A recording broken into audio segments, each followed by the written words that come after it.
This is Rich the Old Guy from www.oldguytalks.com here with the creator of the Hot Crazy Matrix, Dana McLendon.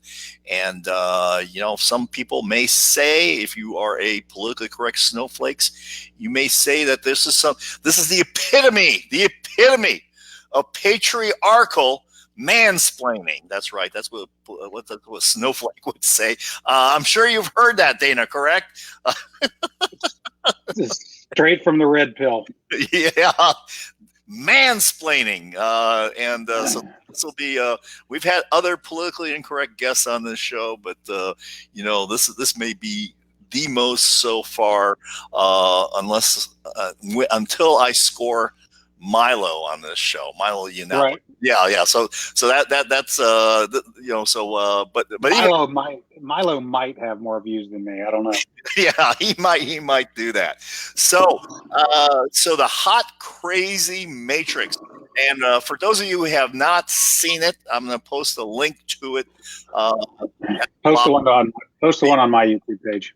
Okay, I'll do that. I'll make sure I get the correct link, and so we'll get that one, and we'll post it. It is a very, very funny thing. I have seen it several times. I get a crack up every time I see it, and and I'm not easily amused. Though some of you may think that it is funny. And you have to have a sense of humor. And if you don't have a sense of humor, you're going to think it's horrible. And we'll be talking about that. But there's lots of people in this world today in the 21st century that lost their sense of humor. So Dana, how did you come up with the idea for this Hot Crazy Matrix? So I'm a lawyer, been a lawyer for 25 years. And I had a guy come in to hire me for the third time. And it was another, I don't know if it was a child support or another misdemeanor or some kind of nonsense that he was wrapped up in. And I looked at him and I said, "Do you understand why you keep having to hire me?" And he said, "Man, I'm just not lucky." He said, "I'm just unlucky." I said, "That's not it." I said, you keep picking badly when you pick women." And he was like, "Well, what do you mean?" I was like, "Okay." So I started repeating back to him his own story. And he was like, "Yeah, okay."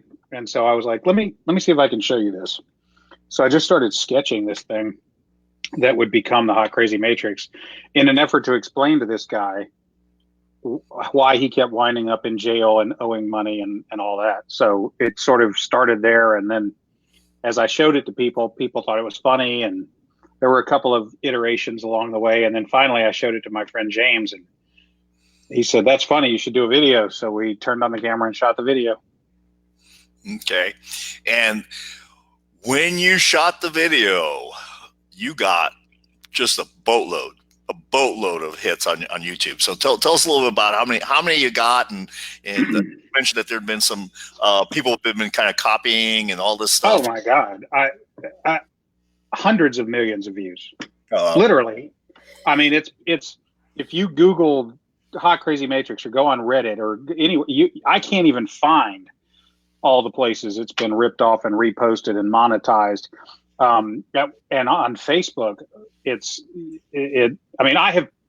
it doesn't take long to find a couple 100 million views just at the top of the search chart. So, it's definitely hyper viral. I tell people that I am by far the most famous person that they know that will not be recognized on the street.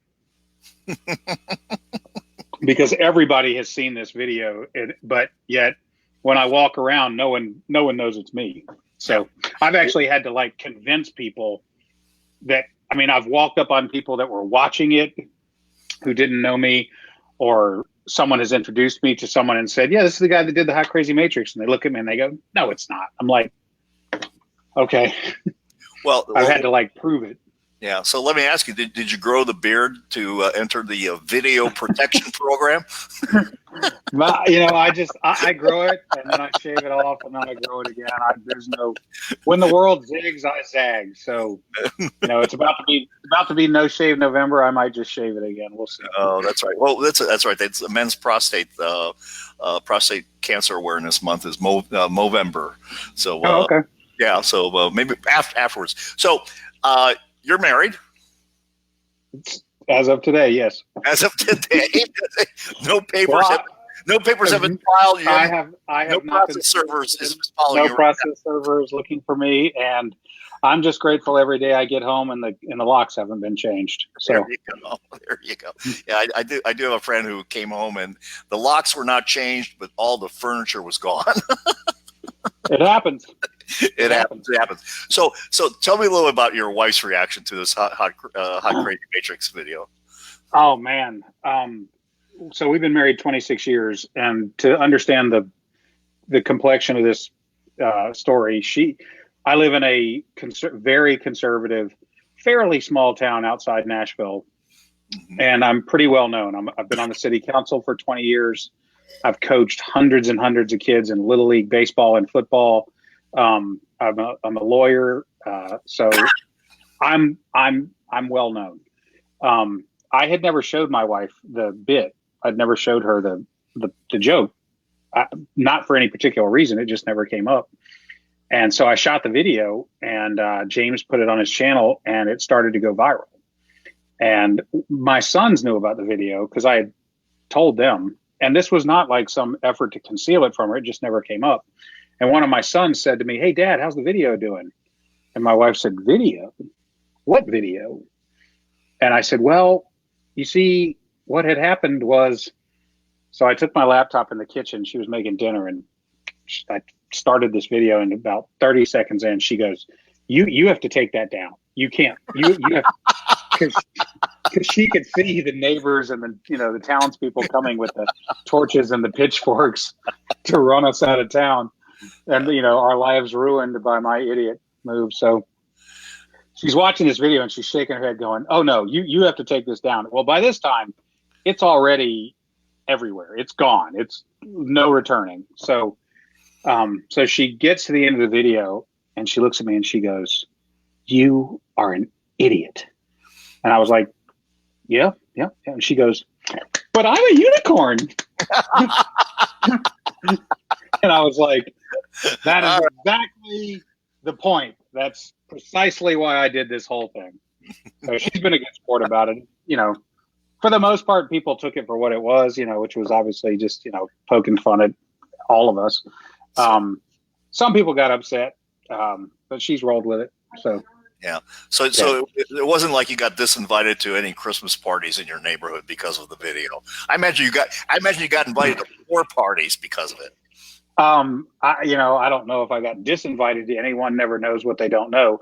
I certainly have had some fun because of it. I've been invited to parties and to places and met people that I would never otherwise have met that have been pretty cool. Yeah. So tell me a little bit about that. So who have you met that you probably would never have met as a result of this? I'm not going to name drop because that's kind of nuts, but I will say this. Go ahead. I have been in a billionaire's house in Beverly Hills for a Grammy party where I met people I grew up watching perform. And I've met and talked to household names in music industry, like super mega pop star type people that just happened. One of them, in fact, is the one who discovered the video and sent it to his manager, who eventually contacted me and got me out to Hollywood. So I've been out to Hollywood. I've met the president of Warner Brothers. I was in his office. I had no idea who he was. I've met people in Hollywood and entertainment that are A-list pop star musicians and the movers and shakers that literally do make movies and that kind of thing. So it's been pretty fun. Okay. All right. Because there are people interested in right now is not the time, but there are people that want to make a movie. So. Oh, okay. Oh, that's the screenplay would be very interesting. Yeah. I told him that the only movie I was interested in making would be one that you could take your girl to and have a good time. And when you left, you could still go home and have fun. Yeah. I didn't want to make a movie that made anybody fight or that made anybody hate anyone. So. Well, yeah, I mean, this is all about being fun and having fun. And so this kind of a natural lead in because I want to tell. Okay, you have had to have had a whole range of reactions about this, from positive, like funny, to like you're you got called all things misogynist, Yep. mansplainer, patriarch, toxic masculinity, yep. all that shit. So tell me about some of the experiences about that, from going from the good to the bad. Okay, well, I never in a million years thought this video would go viral. I thought, because we were going to put it on James's channel, and James had about a $250,000 subscribers on his YouTube channel, and so I knew that it would get out to. But most of the people that were on his YouTube channel were guys like me, who are like cops and soldiers and people that train with firearms and stuff like that. So I thought it would be kind of like, our group of people that saw it. I never in a million years thought it would get out and go hyper viral and be seen worldwide by millions and millions of people. I don't know what I would have done if I'd have known that was going to happen. Maybe I wouldn't have made it. But yes, there have been people. Most people think it's funny. Most people look at it and go, "Oh my God!" They see something in it that is true, that is humorous, and you can laugh. They see that I am poking fun at all of us. There have been some people that got bent, and there have been some people that have kind of poked back at me because, for example, one of the women that I work with regularly is a redhead. So she happened to be in a position to, she's the city attorney in the town where I live. And the city was called by the local media, because I'm an elected official. And so the city was contacted by the local media, like, what do you people say about this? Do you condemn this? So they finally put out a statement, and I called her and I was like, well, what did you think of the video? And she goes, well, I didn't do very good, did I? And I'd forgotten when I called her that she's a redhead. So I realized, yeah, there have been some pushback, but I think most of the people that got like offended, many of them the people that got offended either got offended for someone else, not themselves, like they were white knighting or, whatever. Or they acted as though I had said, hey, you, Mary Sue in Des Moines, you're ugly. And of course I didn't say anything like that. I was clear that the whole thing about attraction and everything is completely subjective and entirely up to you. But when I talked about the no-go zone, I think some of the people that reacted badly felt like I had decided that they were in the no-go zone for everyone. And so they got bent out of shape because they thought I'd called them ugly or something. But yeah. So I think the what was the term you used? The night thing? White knight thing. It sounds like a victim voyeurism. So a white knight is the guy on the internet that goes around and tells other guys don't be mean to girls. Oh. And and of course the girls are still not going to sleep with him. So they never were, and they're not going to. Because of his white knighting. So because white knighting, yeah. So I have 6 rules of life, and one of them is actually kind of funny.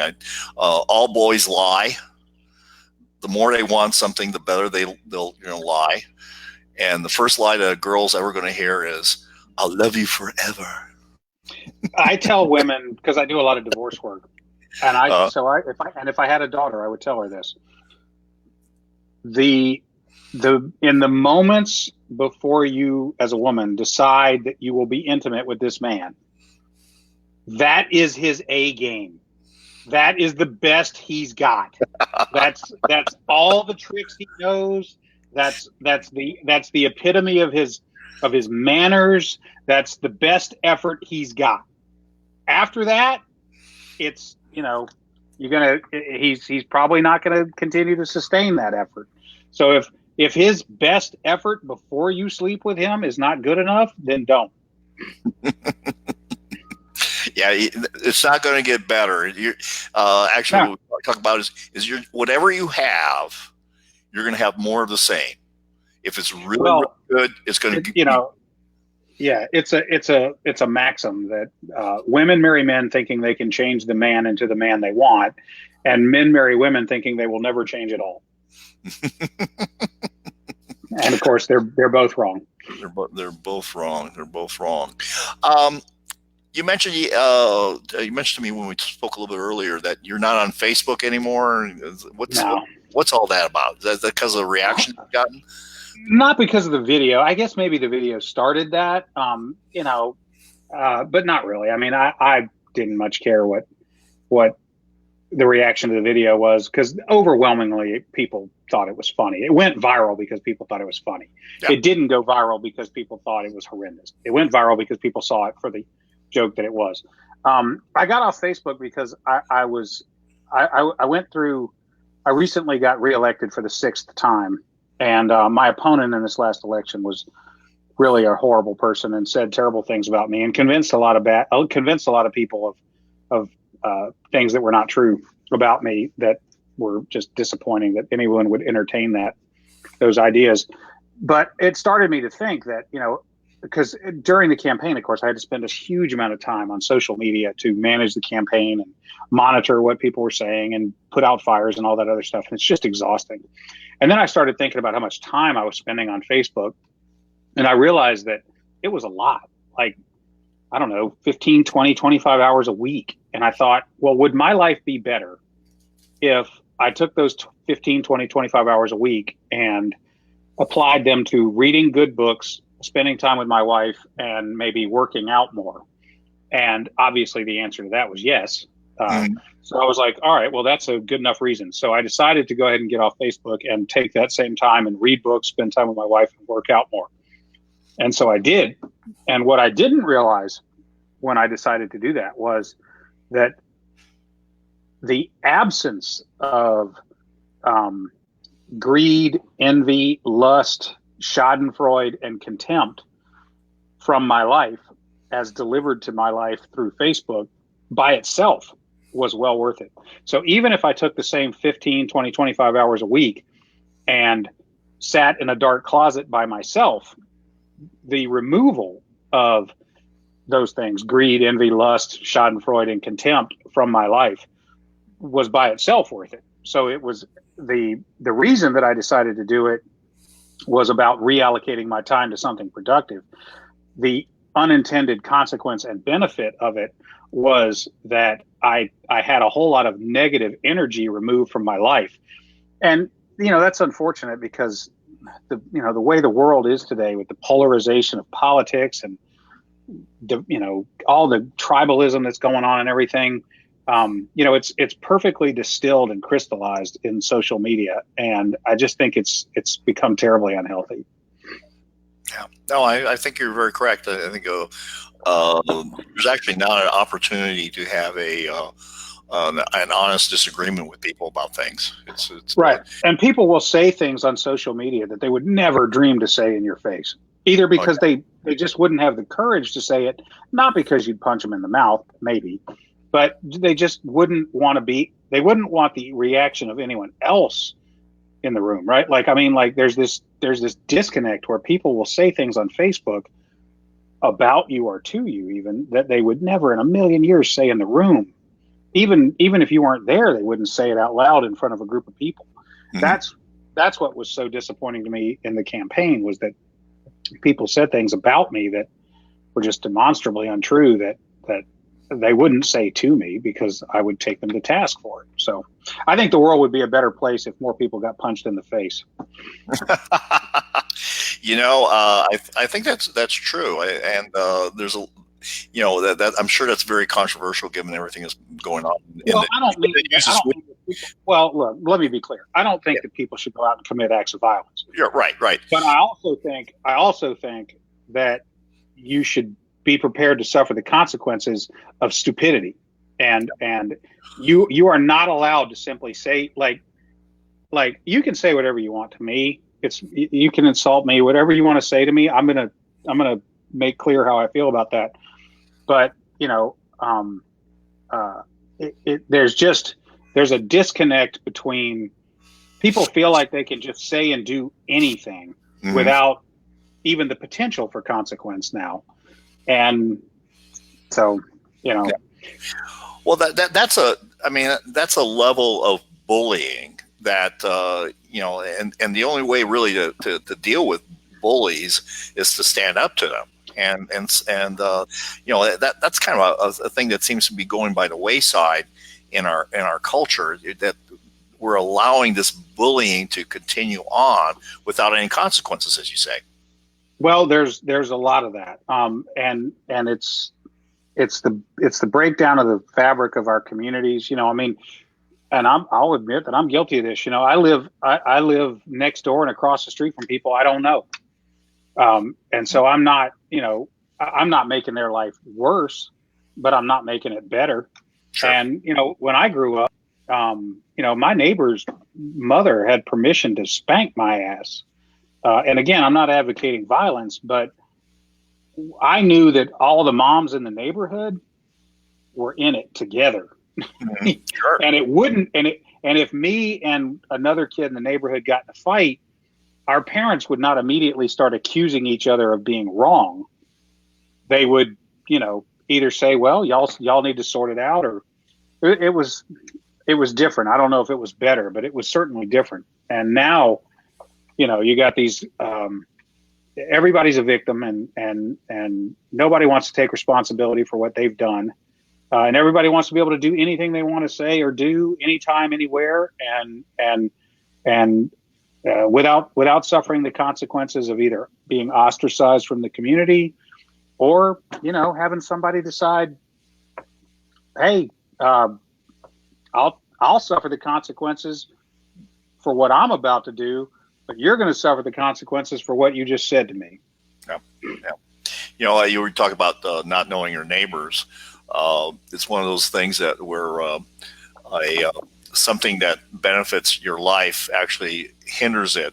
The garage door opener. Right.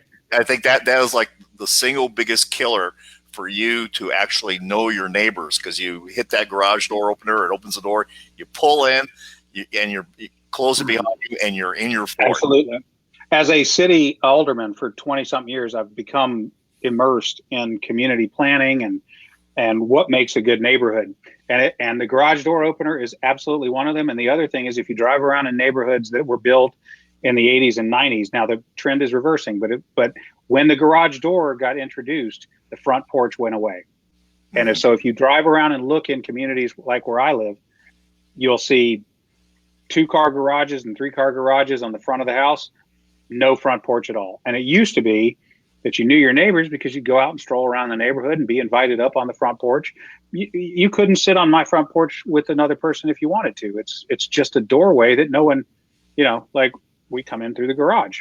Mm-hmm. So I agree. And the origin of that was actually the transition of the United States into a commuter-oriented culture, mm-hmm. where you got in the car, you drove to work, you drove home. And it wasn't important that you knew your neighbors, because you weren't going to actually ask them to help you mend the fence. You weren't going to ask them to help you get the cow back into the pen, or trade, whatever, as you might have in the years past. You weren't going to, everybody became like autonomous and independent in their little nuclear family, and the car, we became a vehicle-centered community or culture. And it really did change things fundamentally. You went home and you watched the television. You drove from your home to your work, and your work to your home, and you spent time in your home on the television. And it's getting worse, actually, because now, I would tell you as a divorce lawyer that divorce rates are up and going to continue to go up, and the marriage rate will continue to go down. The number of children born out of wedlock will continue to go up, and the divorce rate will continue to go up, because now you can actually interact with complete strangers on the internet, just as we are doing now, rather than go spend time with the people that you recruited into your life. So, Facebook and Instagram and Twitter and all these things. I mean, people spend time arguing with strangers on the internet rather than asking their wife how their day went. Mm-hmm. Oh yeah. So, Yeah. and Yeah. that's after they drove the car from home to work and back and parked it in the garage, and didn't participate with anyone in their life. So That's pretty amazing. Yeah, it is pretty amazing because the art of conversation, the art of speaking to a person in person, yeah, is being lost. And actually, I tell my kids that's actually, if they can master that, they're going to have a competitive advantage in their whatever their profession is going to be. yeah. My older son, he's 22. He just started a job in sales, and he started this job with a number of other young people, and um, it's I think he's seeing that people in his generation are somewhat crippled because as a 20 and my older son has spent a lot of time with grown men and women and Mm-hmm. interacted with people, grown-ups. Yeah. And you'd like to think that all kids have done that, but they really haven't, because my older son is finding out that he has peers that do not know how to talk to a man who is their father's age, who is not their father. Sure. And so they're in the world of sales where they're 22 years old and trying to provide a service or a product to someone who's a decision maker who may be someone that is their parents' age, male or female. They don't know how to talk to them. Yeah, no, we've made a point of having our kids interact with adults on a one-on-one basis, and I have a 21-year-old and a 19-year-old, and they're it's kind of interesting to watch them interact, and a lot of it has to do with the fact that we've always had them interact with adults in a one-on-one way and have conversations with people and actually have a substantive conversation, not necessarily serious but substantive. Well, we're not raising kids the way that kids used to get raised. Yeah.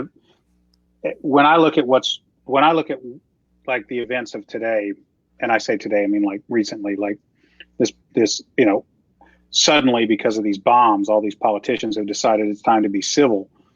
Okay, thanks a lot. 5,000 years ago, life was very simple. It was brutally hard, but it was very simple. Mm-hmm. Your goal for today was food, water, fire, shelter, and protection from people that would take all your shit. Mm-hmm. And so if you got that all done today, congratulations, you get to do it again tomorrow.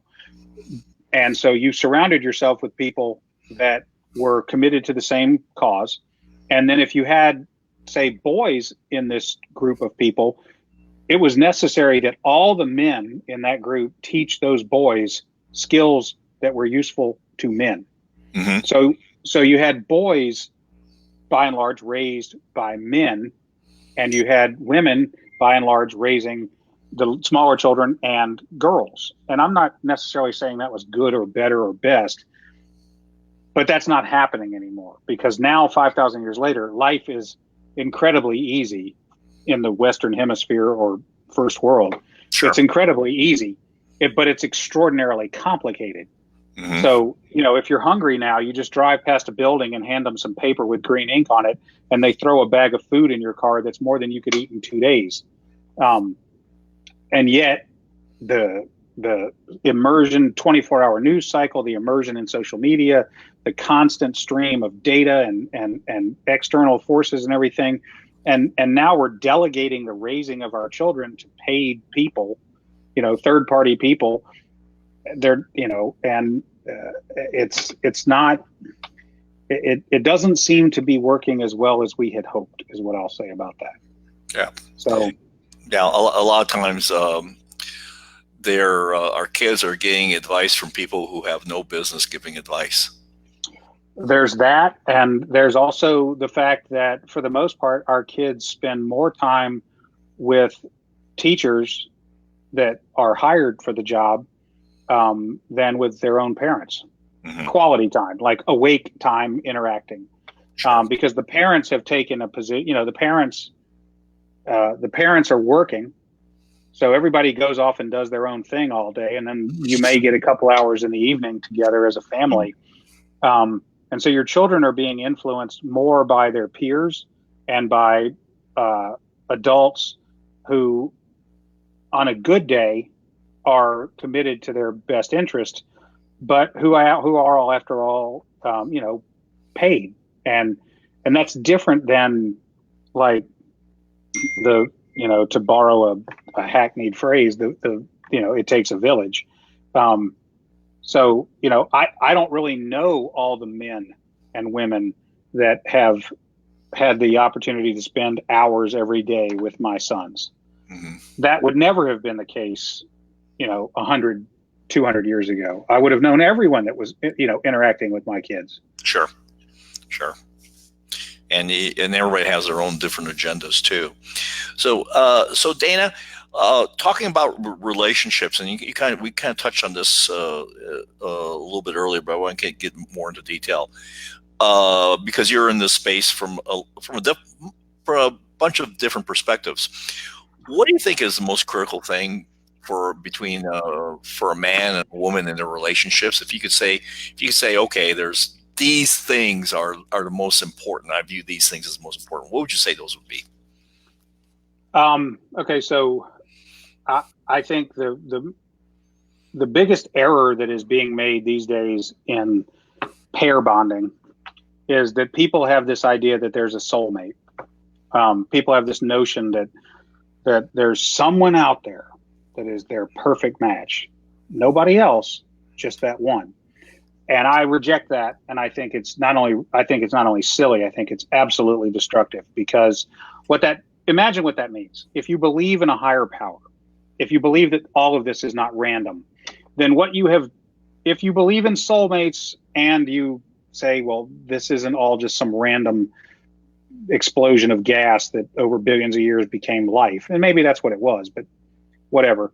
Imagine the cruelty of a creator that would say, I'm placing you on a planet, and there are 8 billion people there, and there is one for you. Good luck. It's the cruelest game of hide and go seek ever created. So I don't believe that. I think for any person, so to answer the question more directly, if you want to be happily married for a long time, or at least married for a long time, you better find someone who is willing to forgive you at least as many times as you are willing to forgive them. Because you will not have a long-term relationship that does not require the forgiveness of a significant wrongdoing or series of them. You will say something unkind to your spouse. You will do something that arguably would be grounds to be divorced. Those things will happen. You will do them. They will do them too. And so if you want to be in a long-term relationship, you better be good at extending, offering, and giving real forgiveness. And forgiveness is not an emotion. Forgiveness is not something that you feel. Forgiveness is a decision that you make and then act on. And I'm not saying that anything and everything is forgivable. Certainly it's not. If there's violence, if there's abuse, those things are not okay, and you should not tolerate them, and you should not stick around for them if they're not going to be only temporary. And maybe not even then. But if you want to be in a relationship, a durable relationship, the key to that is being committed to forgiving someone, and committing and understanding that love is also not really an emotion. Lust is an emotion. Limerence is maybe an emotion, but love is a decision. I joke with my wife sometimes that I love you anyway, meaning, hey, for this moment in time, or maybe this week, or maybe because of this thing that I did or that you did or whatever, in spite of that, I choose to love you. I choose to love you all over again. And so if you don't see those qualities in this person that you're thinking about being in a relationship with, good luck with that. Because if you're not willing to extend grace and receive grace, you're not going to get anywhere, not for long. And if you go around measuring everyone against this soulmate standard, everyone fails. This idea of a soulmate fails not only because you'll never win that game of hide and go seek, but because you are comparing real people to a fictitious character. that no one will ever meet that standard, not for long. Sure. It's the highlight reel of someone's life that you're trying to compare yourself with, or try to. Well, I mean, to connect the dots back to the social media thing, that's the problem with social media, is that what you see on social media is everyone's curated highlight reel designed to portray a much better life than they actually live. The reality is, everyone does dumb shit, and everyone offends their spouse, and everyone's kid does something stupid and embarrassing, and all that happens, but no one ever puts that out there. Yeah, you see the happy family picture, but you don't see Right. the argument about combing the hair for the girls, about getting dressed on, getting the pants on, getting the shirt on the boys. All the arguing that went, the full hour of arguing that went up for that happy picture. Yeah, if you want me to believe that your life is what you say, then give me the password to your telephone and your Facebook account, and let me compare what you post to the text messages and the direct messages and all those things that you're not proud of. And if they all add up to the same thing, then okay, I'll believe you and respect you. But otherwise, you just have to take, and that's the same thing, in a relationship, the curtain's going to be pulled back. You're going to know that person's flaws and all that. Now, as far as like hardcore practical, like how-to advice, I would say, do not marry anyone that you haven't lived with for a year.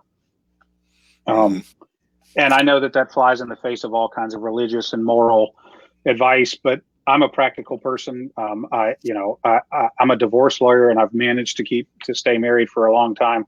I would say you need to live together for a year, because that way you have a chance to actually know someone, and you can work out the kinks that may otherwise exist. For example, if God forbid if you've gotten involved with a savage who squeezes the toothpaste tube in the middle of the tube, then at least you can know that, and that if you've tolerated that for a year, then that won't come as a surprise to you when you get back from the honeymoon and you've married a middle squeezer.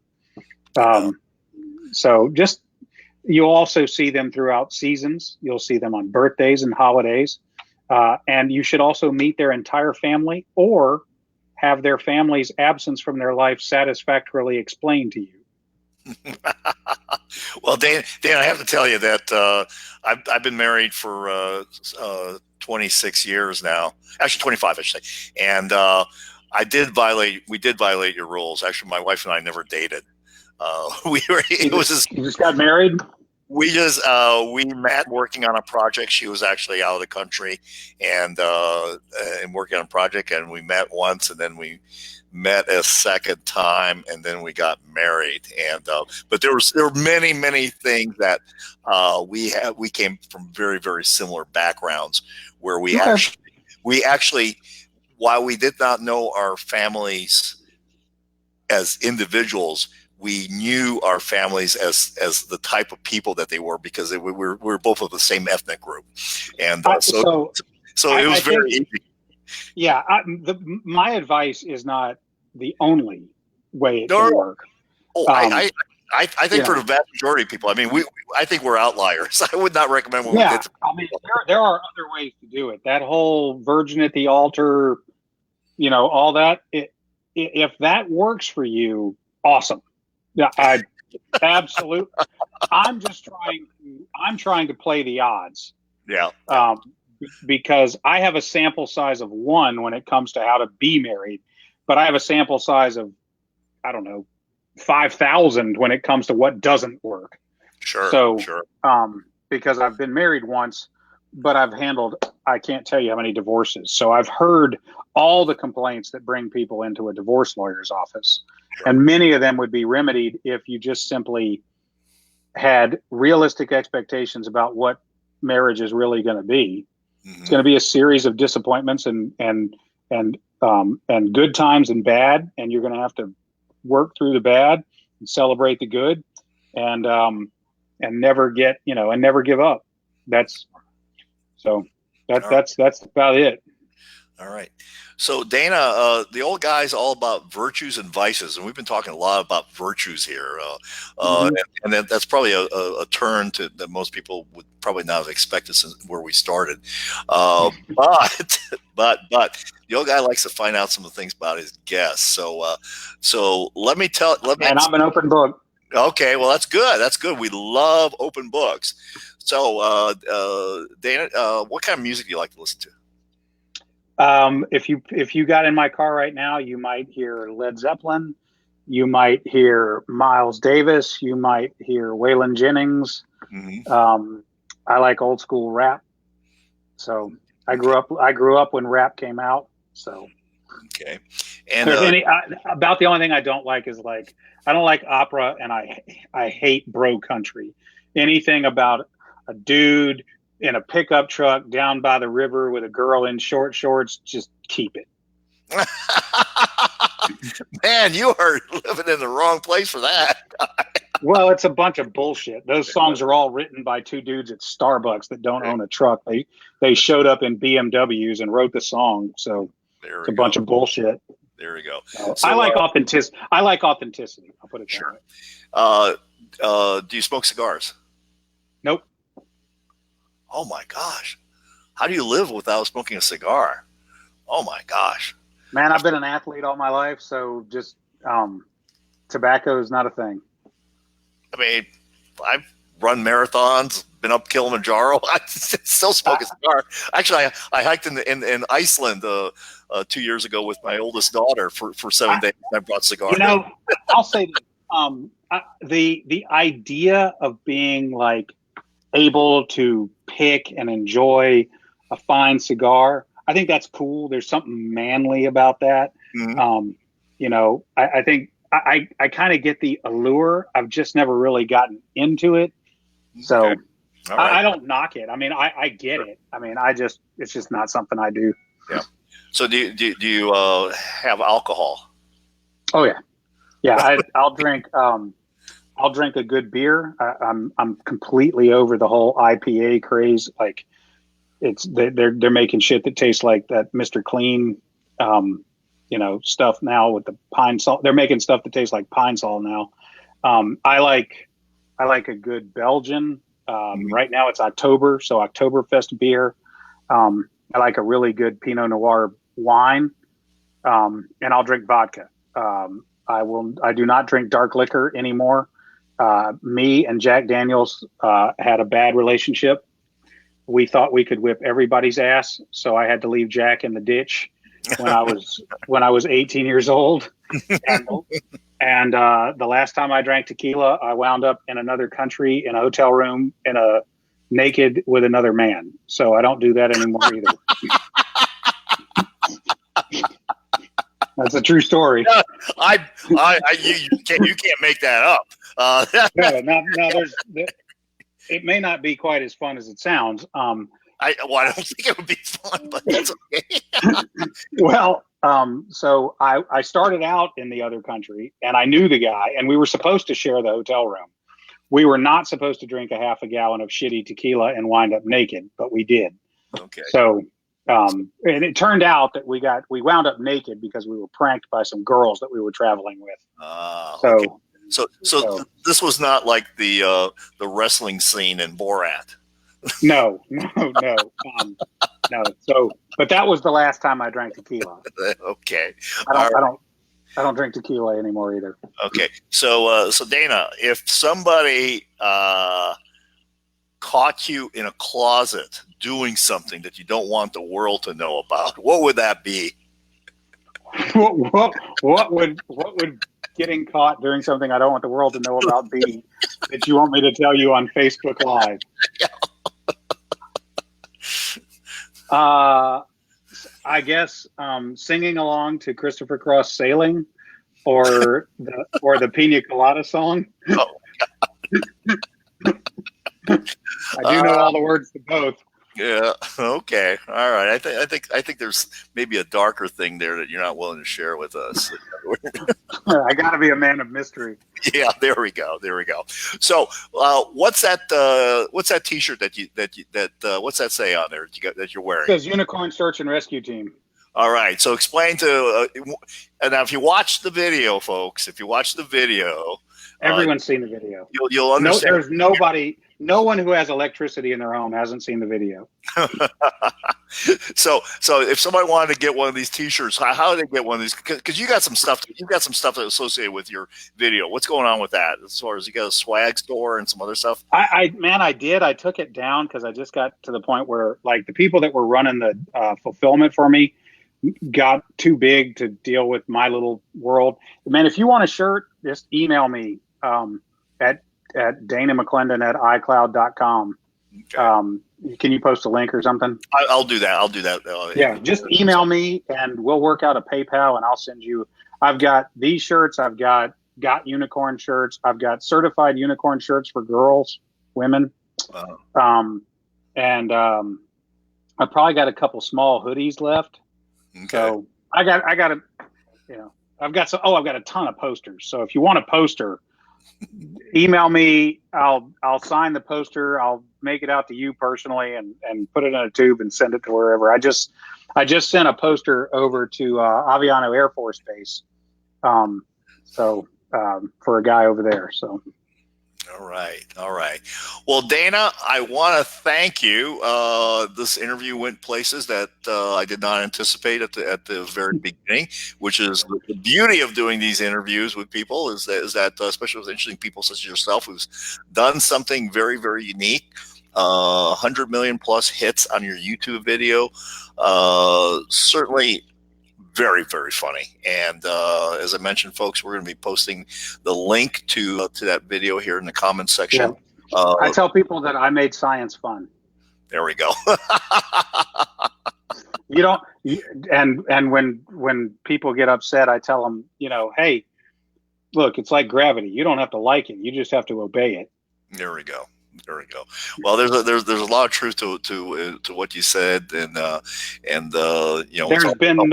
there have been hundreds of millions of views and no valid rebuttal. There we go. So, folks, this is Oris, the old guy from www.oldguytalks.com, signing off with Dana McLendon, the creator of the hot, crazy Matrix. Watch it. Take the time to watch it. And you guys, guys and girls, if you have not already opted in, what are you waiting for? It's all about creating a kick-ass life for yourself and those that you love. Take care. And go out and do something fun.